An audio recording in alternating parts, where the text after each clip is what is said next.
देखकर बुरा लग रहा है कि जो भी हुआ अच्छा नहीं हुआ है, वो बहुत बुरा हुआ है। वो सही हुआ गलत हुआ, मैं इस बात का न्याय कभी भी नहीं कर रहा, लेकिन जो चर्च के लिए खबर आई है, चर्च के लिए विजेंद्र सिंह की चर्च नहीं है, अंकनुल्लाह जी की चर्च नहीं है, ये चर्च यीशु की थी, यीशु की है और यीशु मसीह की रहेगी। पास्टर विजेंद्र सिंह गलत हो, मैं आपके साथ एग्री होता हूँ, हो सकता है वो गलत हो, लेकिन उनके ऊपर विश्वास करने वाले यीशु मसीह के ऊपर करोड़ों लोगों ने यीशु मसीह के ऊपर विश्वास किया प्रॉफिट विजेंद्र सिंह के थ्रू। जी हाँ, उनके द्वारा उन्होंने अपने ईमान को यीशु मसीह के ऊपर रखा और परमेश्वर कभी भी उन्हें धोखा नहीं देगा, कभी भी उन्हें छोड़ेगा नहीं। ये बात को याद रखिए, परमेश्वर कभी छोड़ेगा नहीं। दोस्तों, अभी एक वीडियो बहुत तेजी से यूट्यूब पे वायरल हो रहा है जो कि एक पास्टर का है। आप लोग जानते हैं कि 1 तारीख को प्रॉफिट विजेंद्र जी को उम्र कैद की सज़ा सुनाई गई थी। हालांकि वो अभी जेल में है, आगे क्या होने वाला है ये तो केवल परमेश्वर ही जानता है। मैं चाहता हूं कि दोस्तों इस पास्टर ने जो प्रॉफिट विजेंद्र जी के बारे में और जो आज की मसीहत को लेकर जो बातें कही हैं कि किस तरीके से मसीह लोगों को टारगेट किया जा रहा है और मसीहत को ख़त्म करने के लिए जो एंटी क्राइस्ट हैं वो पूरा योजना बना रहे हैं और किस तरीके से वो प्रभु के दासों को टारगेट कर रहे हैं। आने वाले दिनों में और भी कलीसियाओं को ये टारगेट कर सकते अगर आज मसीह लोग इन बातों को नहीं समझ पाए तो। मैं चाहता हूं दोस्तों कि आप लोग इस वीडियो को पूरा देखें और इस वीडियो को ज़्यादा से ज़्यादा शेयर जरूर कीजिएगा।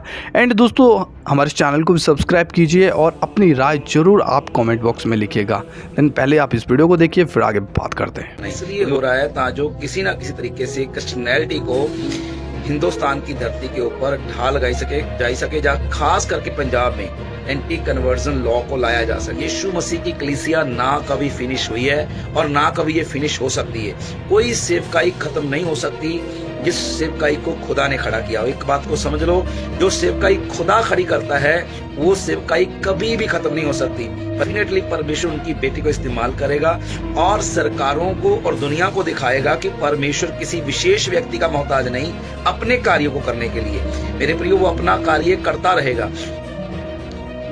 Praise the Lord, hallelujah. सबको जय मसीह। मैं पास्टर सरबजीत सिंह लुधियाना से। मेरे प्रियो, आज दिल में काफी और मन में काफी परेशानी है।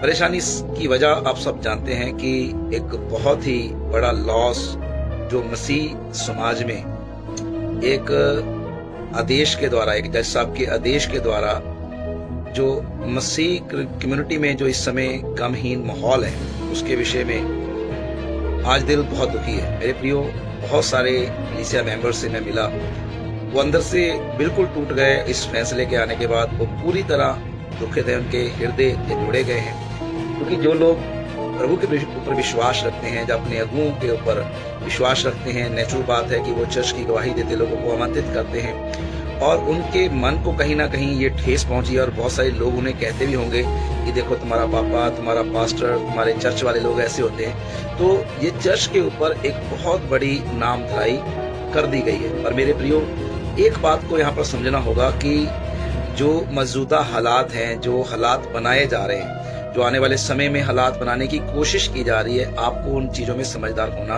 पड़ेगा। आपको ये नहीं कि आप किसी का नुकसान देखकर उसके लिए आप जश्न मनाए, जैसे कहे कि देखो हमने तो पहले ही कहा था। लेकिन प्रभु यीशु मसीह ने आपसे भी पहले कहा कि लोग झूठ मूठ के आपके ऊपर केस डालेंगे और आपको जेल तक डालेंगे। प्रभु ने कहा देखो ये बातें मैंने पहले से तुम्हें बता दी। मेरे प्रियो, ये इसलिए हो रहा है ताकि किसी ना किसी तरीके से क्रिश्चियनिटी को हिंदुस्तान की धरती के ऊपर ढाल लगाई सके जहाँ खास करके पंजाब में एंटी कन्वर्जन लॉ को लाया जा सके। किसी न किसी तरीके ये एक बहुत बड़ी साजिश है। मैं आपको बता देना चाहता हूं कि ये आपसे भी छिपा नहीं है। इससे पहले भी परमेश्वर के महान संत जेल में रह चुके, उनके ऊपर झूठे केसेस डाले गए, जहां तक कि संत पौलुस ने ज्यादातर पत्रियां जेल में से लिखी और संत पतरस को जेल में डाल दिया गया। याकूब की गर्दन धड़ से अलग कर दी गई, उन्हें जेल में मार दिया गया। इसी मंशा से कि लोग खुश होते हैं, इसको पतरस को भी हाथ डाला। लेकिन एक गुड न्यूज यहाँ पर यह है कि उस समय कलीसिया लॉ लगाकर प्रार्थना कर रही थी और पतरस बंदीगृह से बाहर आया। मेरे प्रियो, जितनी भी कलीसिया इस समय गम में है, इस समय दुख में है, जिनके मन को ठोकर लगी, ठेस पहुंची है, उन्हें मैं ये कहना चाहता हूं, ये समय आपका जवाब देने का नहीं, यह समय आपके लिए प्रार्थना करने का समय है। जब कलीसिया प्रार्थना करती है तो परमेश्वर कार्य करते हैं, परमेश्वर अद्भुत कर सकता है। अभी भी आपके पास समय है, आप प्रार्थना करें, इसकी बजाय कि आप निराश हो जाएं या आप अपने आप को डिग्रेड कर लें, या अपने आप को डिप्रेशन में ले जाएं। आपको डिप्रेशन में जाने की जरूरत नहीं है। देखिए, मैं अपने ऊपर ये बात लगाकर कहना चाहता हूं, मैं किसी को टारगेट नहीं कर रहा। मान लो कि मेरे जीवन में कोई मुझसे गलती हो गई, मुझसे पाप हो गया और मैंने उसका पश्चाताप भी कर लिया, मैंने उसको छोड़ भी दिया और मैं अपनी लाइफ को सीधा कर लिया प्रभु के सामने, जैसे दाऊद ने किया था, अपने आप को सीधा कर लिया था उसने। लेकिन वो उन लोगों की नजर में जिनके सामने उसने पाप किया था वो पापी ही रहा। ऐसे मेरे प्रियो, कई बार हमारे जीवन में कुछ ऐसी घटनाएं होती हैं जिसका हम पश्चाताप भी कर चुके होते हैं और परमेश्वर हमें क्षमा भी कर दिया होता है, लेकिन कुछ ऐसी चीजें जो फिर से हमें दबाने की कोशिश करती है, हमें क्रश करने की कोशिश करती हैं। आज मैं आपसे एक सवाल पूछता हूं, क्या ये पहला एक ऐसा केस है जिसके ऊपर सजा सुनाई गई है? इतना तकड़ा फैसला सुनाया गया? क्या इससे पहले कितने केस पेंडिंग है? कितने लोगों को न्याय मिला? कितनी बेटियां, क्या बंगाल के डॉक्टर की बात करें, किसकी बात करें? आज लेटेस्ट मेरठ में भी जो हुआ, कितने संगीन अपराध होते हैं, इतनी जल्दी फैसला किसी का नहीं आता। दैट्स मीन कोई तो इसके पीछे है जो इसको टारगेट कर रहा है कि ये चीजें इसको क्रश कर दो, अब इसके खत्म कर दो। पावर जो होती है, आप पावर को समझिए, जिसके हाथ में वो पावर होती है वो कुछ भी कर सकता है। लेकिन आपको यहाँ पर एक बात और समझने की जरूरत है कि एक और पावर है जो महान कहलाती है और जिसका न्याय आता है, जिसका न्याय जरूर आता है। मेरी जिंदगी के अनुभव है, मैंने परमेश्वर का न्याय आता देखा लोगों के ऊपर, और लोगों की जिंदगियों को मैंने देखा कि कैसे परमेश्वर उनके ऊपर न्याय लाकर अपने आप को सिद्ध करता है। और ये समय है, मैं आपको पहले बता रहा हूं कि आज लोग सोचते हैं कि ये सब खत्म हो गया, ये सब फिनिश हो जाएगा। यीशु मसीह की कलीसिया ना कभी फिनिश हुई है और ना कभी ये फिनिश हो सकती है। कोई सेवकाई खत्म नहीं हो सकती जिस सेवकाई को खुदा ने खड़ा किया। एक बात को समझ लो, जो सेवकाई खुदा खड़ी करता है वो सेवकाई कभी भी खत्म नहीं हो सकती।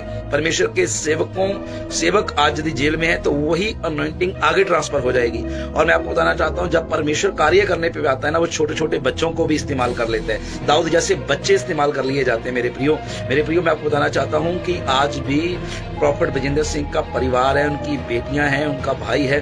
परमेश्वर, जहां तक मेरे को परमेश्वर गवाही कर रहा है कि डेफिनेटली परमेश्वर उनकी बेटी को इस्तेमाल करेगा और सरकारों को और दुनिया को दिखाएगा कि परमेश्वर किसी विशेष व्यक्ति का मोहताज नहीं, अपने कार्य को करने के लिए। मेरे प्रियो, वो अपना कार्य करता रहेगा। सरकारें, एंटी क्राइस्ट लोग कितना भी मसीहों को मार लें, जेलों में डाल दें, कितना भी इन्हें बदनाम कर लें, लेकिन यीशु मसीह का काम न तब रुका था जब नीरो सम्राट था, न आज रुकेगा। मैं आपको बता देना चाहता हूं, मसीह का काम पहले से भी ज्यादा बड़ी रीति से परमेश्वर का काम पंजाब में होगा। इस बात से कदाचित निराश ना हो कि देखो ये हो रहा है चर्चों में, झूठे ब्लेम लग सकते हैं, लगाए जा सकते हैं। मैं यहाँ पर उनकी पैरवी नहीं कर रहा, मैं कोई उनका वकील नहीं हूँ, लेकिन मैं आपको बताना चाहता हूँ, आपका तो मैं पास्टर हूँ, आपकी नजरों में तो मैं पास्टर हूँ, परमेश्वर ने तो मुझे पास्टर बनाया। मैं आपको बताना चाहता हूँ कि आपको चर्च को रोक करने के लिए, यहाँ पर एंटी कन्वर्जन लॉ लाने के लिए, या चर्च को कैसे ठा लगाई जा सके, कैसे इनकी बढ़ोतरी को तोड़ा जा सके। मेरे प्रियो, आज as a pastor, as a परमेश्वर का दास होने के नाते मैं आपको अवेयर करना चाहता हूँ, ये बात यही नहीं रुकेगी। ये हाथ, इनके पीछे किन किन चीजों के हाथ है, किन एजेंसियों के हाथ हैं, ये आने वाले समय में और भी पास्टरों को टारगेट पे लिया जाएगा, और भी बड़ी मिनिस्ट्रियां रडार पर हैं। आप इस बात को समझें। इस समय कलीसिया को प्रार्थना करने की आवश्यकता है। कि आपने आंध्र प्रदेश का जो अभी लेटेस्ट मामला है, अभी एक हफ्ता नहीं हुआ, क्या आपको पता है कि वहां पर पास्टर का मर्डर कर उन्हें एक्सीडेंट का रूप दिया गया, और जब बाद में वीडियो वायरल हुई, लाखों लोग आज सड़कों पर है आंध्र प्रदेश में। गूगल सर्च कीजिए मेरे भाई, परवीन पास्टर, हम उन्हें जानते हैं, हम उनसे मिले, एक परमेश्वर के अच्छे खादम थे, उन्हें क्यों मार दिया गया, क्यों उनका मर्डर कर दिया गया? जो कोई भी परमेश्वर के राज्य को बढ़ाने की कोशिश करता है, तब भी जब यीशु मसीह इस धरती पर थे, जब उनके चेले धरती पर थे, तब भी उन्हें क्रश करने, उन्हें खत्म करने की साजिशें रची जाती थी, आज भी रची जाती हैं। मेरे प्रियो, क्या आप भूल गए परमेश्वर के महान संत थोमा को, जो हिंदुस्तान की धरती पर आकर जिन्होंने परमेश्वर मसीह यीशु का झंडा लहराया? क्या आप भूल गए कि उन्हें मार दिया गया था ये सोचकर कि अब काम खत्म हो जाएगा, काम तमाम हो जाएगा? क्या आप भूल गए आपके खुदावंद यीशु मसीह को क्रूस पर चढ़ाकर शैतान ने ये सोचा था कि अब तो काम खत्म हो गया, तमाम हो गया? मेरे प्रियो, यीशु मसीह का काम कभी खत्म नहीं हो सकता, कभी तमाम नहीं हो सकता, क्योंकि यीशु मसीह is the God, he is the God, वो त्रिएकता का एक प्रतीक है, पिता पुत्र पवित्र आत्मा। यीशु मसीह भी 100% परमेश्वर हैं। आप समझें, परमेश्वर अद्भुत कर सकता है। वो परमेश्वर जो समुद्रों में दो भाग करके अपने लोगों को निकाल सकता है, वो परमेश्वर जंगलों में मार्ग बना सकता है, वो परमेश्वर जो पौलुस और सिलास की बेड़ियों को तोड़कर जेलर को बपतिस्मा लेने के लिए मजबूर कर सकता है, वो परमेश्वर जो पतरस के लिए अपने दूतों को भेज सकता है, आज भी वो अपने लोगों को ये हौफ देता है कि वो आज भी जिंदा है और कार्य कर सकता है। आप सोचेंगे कि शायद पास्टर उनके फेवर में है। देखिए, मैं फेवर में हूं मसीह के और मसीह की चर्च के। मैं ये जानता हूं कि आपके पाप, मेरे पाप सूहे लाल भी क्यों ना हो, किरमची रंग के भी क्यों ना हो, परमेश्वर पर विश्वास करने पर, क्षमा मांगने पर वह बर्फ के समान श्वेत हो सकते हैं। परमेश्वर का वचन कहता है, पहला यूहन्ना 1 में उसकी 8 और 9 पढ़िए, उसने कहा कि यदि तू अपने गुनाहों को मान ले, पश्चाताप करे, तो तुम्हारा परमेश्वर का लहू विश्वास योग्य भी है और धर्मी भी है। मेरे प्रियो, परमेश्वर अद्भुत कर सकता है आज भी और अब भी। मैं आपको इस वीडियो को सेव कर लें, इस वीडियो को आप इसे सेव करके रख लें कि हाँ, किसी बंदे ने कहा था। तो मुझे पता है कि मैं चलती आंधी में दिया जलाने की कोशिश कर रहा हूं, लेकिन जिस दिए को रोशन खुदा करता है तो वो आंधियों में भी जल सकता है। तो इस वीडियो को सेव करके रख लीजिएगा। जल्दी ही आप परमेश्वर के न्याय को देखेंगे और रिजल्ट देखेंगे। परमेश्वर मोहताज नहीं है किसी भी व्यक्ति का, वो अपने आप में एक अधिकार है, वो अपने आप में एक सरकार है। ये धरती की सरकारों को और स्वर्ग की सरकारों में अंतर है। परमेश्वर का राज स्वर्ग से है और आपको ये जानने की आवश्यकता है कि हमारी लड़ाई लहू और मांस से नहीं, इन सरकारों से नहीं है, इस सिस्टम से नहीं है। हमारी लड़ाई अंधकार के हाकिमों से, जो अंधकार की शक्तियों से, शैतान की ताकतों के साथ है, जो मसीह के खिलाफ तब भी काम करती थी, आज भी काम कर रही है। तो मेरे प्रियो, परमेश्वर का कार्य नहीं रुकेगा। परमेश्वर का अनॉइंटिंग किसी चीज का मोहताज नहीं, वो ट्रांसफर हो जाता है, वो अगली जगह पर चला जाता है, पवित्र आत्मा मूव कर जाता है और परमेश्वर का कार्य चलता रहता है और ये चलता रहेगा। आपको बता देना चाहता हूँ, कभी भी चर्च, खास करके मैं आज अपनी चर्च से संबोधित नहीं कर रहा, मैं उन लोगों से संबोधित कर रहा हूँ जो एक पास्टर की सजा हो जाने पर जश्न मना रहे हैं, और मैं उनसे संबोधित कर रहा हूँ जो पास्टर के जेल जाने से गम में है, दुख में है। उन्होंने कहना चाहता हूँ, आप अपनी हौफ को परमेश्वर पर रखें। परमेश्वर सब कुछ करने की ताकत रखता है। परमेश्वर ने कहा, जल्दी से किसी बात का न्याय ना करना, क्योंकि न्याय करना परमेश्वर का कार्य है। आपने यदि आपको कुछ लगता है गलत हुआ, सरकार अपना काम कर रही, गवर्नमेंट अपना काम कर रही, कम से कम आप चुप तो हो सकते हैं। कम से कम आप तो अपना तमाशा ना करें। आप तो अपने आप का, कहते हैं ना पंजाबी में एक कहावत है कि झग्गा चक्या था अपना ही ढिड नंगा होगा। तो कभी भी अपने कपड़े को मत उठाइए कि आप ही का पेट नंगा हो जाए। हमारे बाइबल की ना तब कोई बेअदबी कर सका, ना आज कोई कर सकता है। परमेश्वर का कलाम हमारे हृदय की पट्टियों पर लिखा हुआ है। पाखरू आज भी अपनी कलीसिया के लिए खड़ा है और कार्य करेगा। मेरे प्रियो, यदि उन लोगों के जो इस वीडियो को देखकर कहेंगे कि हाँ ये तो पास्टर बजिंदर सिंह का फेवर ले रहा है, शायद ये भी ऐसा होगा, मैं उनको कहना चाहता हूं कि यीशु मसीह अपनी कलीसिया को कभी भी निराश नहीं होने देंगे। क्योंकि हो सकता है कि पास्टर बजिंदर सिंह गलत हो, मैं आपके साथ एग्री होता हूँ, हो सकता है वो गलत हो, लेकिन उनके ऊपर विश्वास करने वाले यीशु मसीह के ऊपर करोड़ों लोगों ने यीशु मसीह के ऊपर विश्वास किया प्रॉफिट बजिंदर सिंह के थ्रू।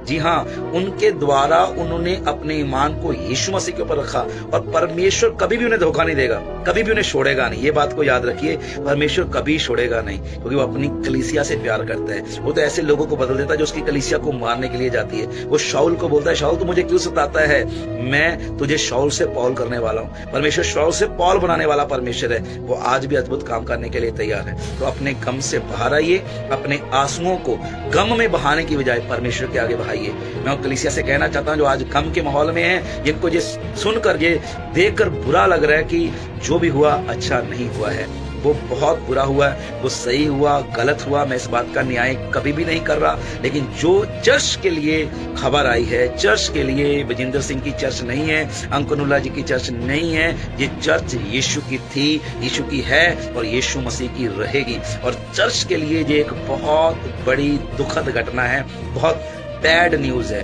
और परमेश्वर इस बैड न्यूज को गुड न्यूज में बदलने की ताकत और हिम्मत रखता है। ये मेरी होप है, ये मेरी आशा है। मैं आपसे कहना चाहता हूं, अपना मजाक उड़ाना बंद करें। जो लोग रीले बना रहे हैं, जो आनंद मना रहे हैं कि हम तो पहले ही जानते थे, देखो ऐसा हो गया वैसा हो गया, प्लीज स्टॉप दिस। डेविल को मौका ना दे, बल्कि उठकर खड़े हों, उन्हें कहें कि डेविल नो मोर, तू दोबारा से ऐसा कार्य नहीं कर सकता। परमेश्वर के दूसरे सेवकों के लिए, बड़ी मिनिस्ट्रियों के लिए आज से प्रार्थना करना शुरू करें, उपवास सहित प्रार्थना करना शुरू करें कि उनके ऊपर भी कोई ऐसा दाव पेच खेलकर उनको भी टारगेट ना किया जा सके। 2027 के इलेक्शन आ रहे हैं, आपको सचेत होना चाहिए, आपको समझना चाहिए कि सरकारें क्या कर सकती हैं, क्या गवर्नमेंट कर सकती है। आपको उठना है अपनी गवर्नमेंट के लिए, सही लीडर्स, सही सीएम, सही एमएलए, सही एमपी चुनने के लिए आप प्रार्थना करते हैं। कोई चर्च ये नहीं कहता कि इनको वोट डालिए, आपने प्रार्थना करना है कि सही सरकारें हमारे पंजाब में राज्य करें, जो तोड़ने की, एक दूसरे को लड़ाने की राजनीतियां करते हैं, वो पंजाब में एंटर ना करें। आप पंजाब के लिए प्रार्थना करें। लास्ट बार फिर से मैं कहना चाहता हूँ, प्लीज प्लीज प्लीज परमेश्वर के ऊपर विश्वास रखें और अपने आप को निराश ना करें, अपने आंसुओं को परमेश्वर के सामने बहाएं। परमेश्वर जरूर इसका न्याय देगा। यीशु खुदा, मैं आखिरी प्रार्थना करता हूँ प्रभु यीशु, मैं आपके जीवत और सामर्थ्य जोरावर नाम से तेरे इस कलीसिया के लिए प्रार्थना करता हूँ प्रभु, जो इस समय गम में हैं, जो इस समय परेशानी में हैं। परमेश्वर, ये लोग खुदावंद खुदा जिनको सुनकर ऐसा हर्ट हुआ दिल में कि ऐसा नहीं होना चाहिए प्रभु, मैं उन सब तमाम लोगों के लिए प्रार्थना करता हूँ। परमेश्वर, आपकी सच्ची शांति उनके हृदयों में इसी समय आ जाए। पूरे परिवार को खुदावंद, प्रॉफिट बजिंदर सिंह के परिवार के लिए, उनकी पत्नी के लिए, उनके बच्चों के लिए मेरी प्रार्थना है प्रभु, इस समय उन्हें, उस परिवार को आपकी सख्त जरूरत है। परमेश्वर अपने प्रभु वादों को याद करें प्रभु, आपने कहा मैं तुझे संभालूंगा। प्रभु उस परिवार को संभालें, प्रभु कलीसिया को संभालें, प्रभु आप सेव करें, क्योंकि आप हमारे सेवियर हैं, आप ही हमारे उद्धार करते हैं प्रभु। कलीसिया को शांति दें प्रभु यीशु मसीह के नाम, आमीन आमीन। दोस्तों, इस वीडियो को देखने के बाद में आप लोगों की क्या राय है वो आप हमें ज़रूर कमेंट बॉक्स में बताइएगा कि किस प्रकार से ये जो एक प्रभु के दास हैं, एक पास्टर हैं, जिन्होंने इन बातों को क्लियर किया है कि हो सकता है प्रॉफिट बजिंदर जी के ऊपर गलत आरोप लगाए गए हों। हालांकि हम यहाँ पर इस बात के लिए नहीं बैठे हुए कि भाई प्रॉफिट बजिंदर सही है फिर गलत है, हमें इस बात से कोई लेना देना नहीं है, क्योंकि इस बात का न्याय करने वाला परमेश्वर है। वो मनुष्य की गुप्त कामों को जानता है, वो देखता है कि कौन अंधेरे में क्या कर रहा है, ये प्रभु ही जानता है, इसलिए हम किसी का न्याय करने वाले नहीं हैं। तो उन्होंने इस बात के लिए बताया कि आज मसीहत को कहीं ना कहीं एकजुट होकर प्रार्थना करने की आवश्यकता है, क्योंकि शैतान बहुत अपने लोगों को इस्तेमाल कर रहा है कि परमेश्वर की कलीसियाओं को नष्ट करे। लेकिन आज मसीह लोग एक दूसरे के विरुद्ध में खड़े होकर एक दूसरे के ऊपर ही ब्लेम लगाते हैं, जबकि एक दूसरे को क्षमा करना चाहिए। ऐसा कोई नहीं करेगा, लेकिन एक दूसरे के ऊपर दोष लगा देते हैं, एक दूसरे को दबाने का प्रयास है, क्योंकि ये वचन में लिखा हुआ है। लेकिन इन बीच दोस्तों, हम जो परमेश्वर के जन हैं, परमेश्वर के लोग हैं, हम कितना प्रार्थना करते हैं? क्या हम अपने जीवन की चौकसी करते हैं?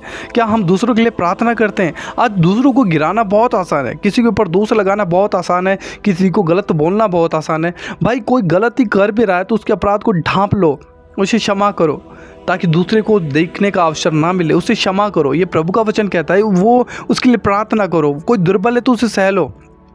किसी का अगर तुम निंदा करने का अवसर पाते हो तो भी निंदा मत करो, किसी की बदनामी ना करो, ये परमेश्वर का वचन हमें सिखाता है। लेकिन आज हम कितना इन वचनों को फॉलो कर रहे हैं, ये देखना जरूरी है। एंड दोस्तों, इस मैसेज से आप लोगों ने क्या सीखा, कितना सीखा, वो मैं नहीं जानता, बट मैंने आप लोगों के साथ में इस मैसेज को शेयर किया बिकॉज मुझे ये मैसेज बहुत अच्छा लगा, जो कि एक प्रभु के दास ने इतनी खूबसूरती के साथ लोगों के सामने रखा है। ज़रूर दोस्तों, आप लोग इस मैसेज को शेयर कीजिए और इस मैसेज को फॉलो कीजिए, प्रार्थनाएं ज़रूर करिए, और स्पेशली प्रॉफिट बजिंदर जी के लिए भी ज़रूर प्रार्थनाएं करें कि परमेश्वर उनके विषय में अपने न्याय को प्रकट करे, क्योंकि परमेश्वर जानता है गुप्त में क्या है ना, भविष्य को परमेश्वर जानता है। तो ज़रूर प्रार्थना कीजिए एंड अपने लिए भी प्रार्थना कीजिए। प्रभु आप सभी को बहुत आशीष दे। चैनल को ज़रूर सब्सक्राइब कीजिएगा, चैनल पर पहली बार आए हो तो। जय मसीह की।